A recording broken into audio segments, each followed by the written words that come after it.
कुछ साल ताकि ऐसा काम कर दूं, सारे जहां की खुशी तेरे नाम कर दूं। दुनिया करेगी सर्च वेब पे, उस लेबल का लाडो तेरा नाम कर दूं। तो हेलो दोस्तों, welcome back to my YouTube channel. मैं सिम शुक्ला आज बहुत ही शानदार टॉपिक का निपटारा करने वाला हूं। तो आज मैं आप लोग को पढ़ाने वाला हूं class 12th math NCERT exercise 1.1 के जो क्वेश्चन नंबर 12 है उसको बहुत ही शानदार और आसान तरीके से सॉल्व करके दिखाऊंगा।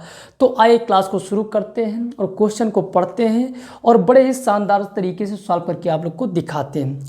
ये क्वेश्चन जो आपका है ये बहुत ही इम्पॉर्टेंट है, ध्यान से सुनना है और देखना है। 100% यहाँ रहेगा तो गारंटी मेरी है कि आपके सीधा दिमाग में बैठ जाएगा।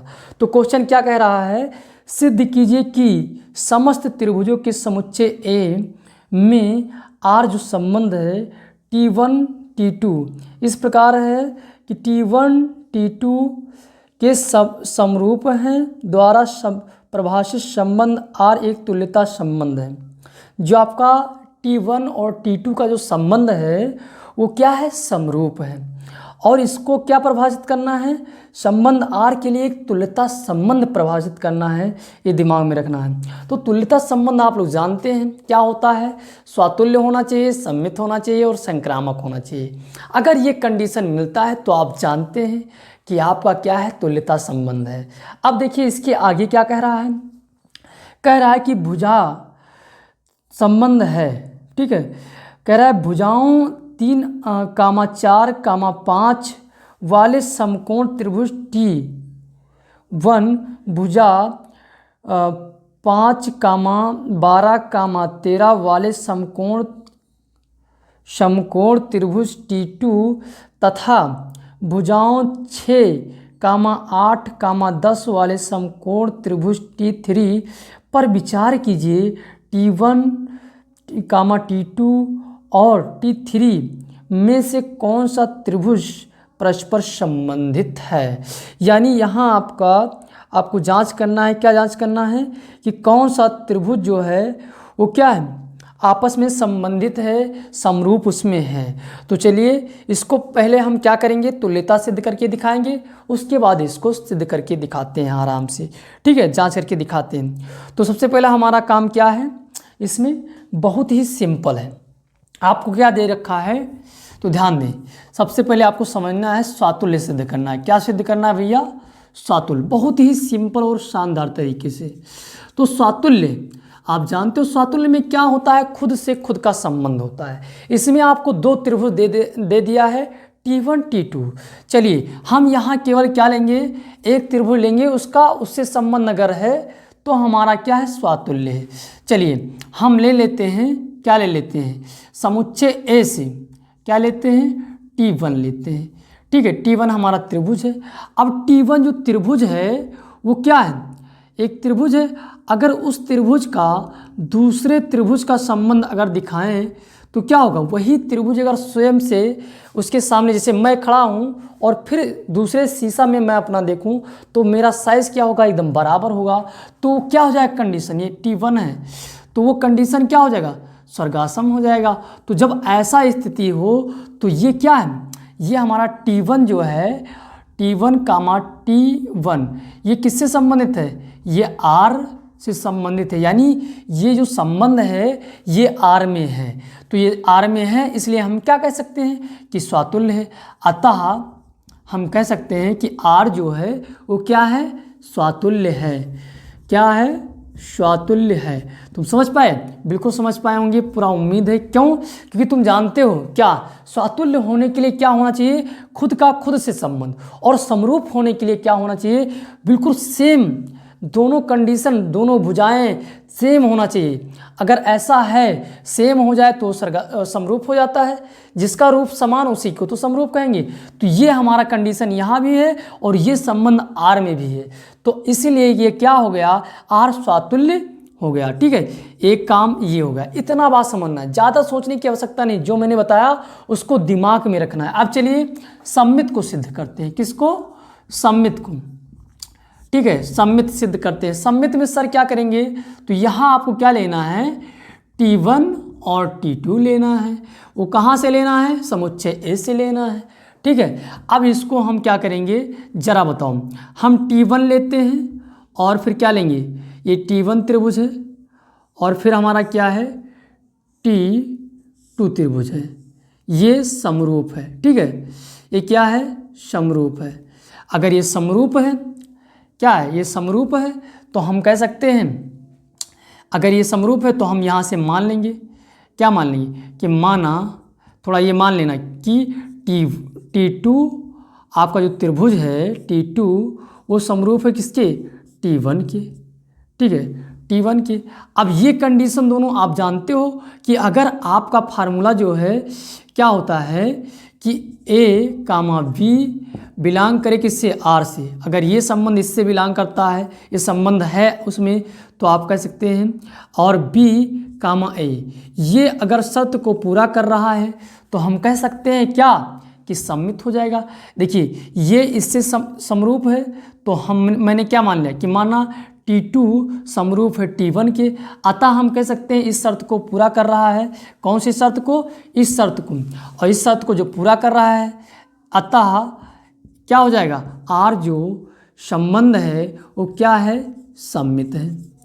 कोई समस्या नहीं होना चाहिए, वो क्या है? सममित है। बड़े सिंपल तरीके से मैंने आपको समझा दिया। अब देखिए इसके बाद हम संक्रामक चक्कर लेते हैं। तो सर संक्रामक में क्या होता है, तुम देखते जाओ। संक्रामक में बड़ा सिंपल है। क्या है सर? संक्रामक में आपको करना क्या होता है कि इसमें आपको 3 चीज़ दिखाना होता है। चलिए पहला काम हम दिखा देते हैं आप लोग को, क्या कि हमारा जो T1 है वो क्या है? समरूप है किसके? T2 के। किसके? T2। चलिए T2 बना देते हैं, T2 के। ठीक, ये हो गया, मान लेते हैं।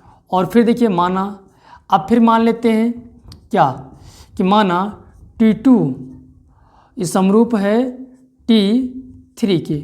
ओके, कोई समस्या? ये समीकरण आपका 1 हो गया, ये समीकरण हो गया 2।